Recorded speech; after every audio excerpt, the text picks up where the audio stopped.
But here's the point of this podcast that I really want to talk about, which is about the stories that we tell ourselves. Because in this whole phase, of course, I would have people who would ask how I'm doing, check in with me, like, hey, Kasper, how are you doing? And in the beginning, I'd kind of tune in with myself and I'd be like, yeah, wow, it's a lot. There's just really a lot on my plate right now. There's all these balls I have to keep in the air. You know, like I'm juggling all these balls and they have to all stay up in the air. And I was using these kind of mental images and telling a story about them because they describe my experience. And as it went on, I noticed that I kind of found my set response, and that I started also repeating those things in myself, in my head. I was like, wow, man, there's a lot on my plate. Wow, there's really a lot that there's got to keep all these balls in the air.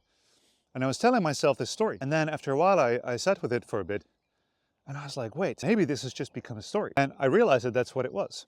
I had kind of identified myself with the part of me that does it all, and gets it all done, and it's working really hard, and it makes it all happen, and it runs the business and runs the family, and is a good dad, and like, yeah, the house and the things, and I had this whole list in my head, and I was really believing that that was me, that that is not just who I am, but also who I needed to be in the situation, which is interesting, because in some part it's true. And this is the tricky thing about catching yourself having stories and believing in stories, because this is basically a belief system, right?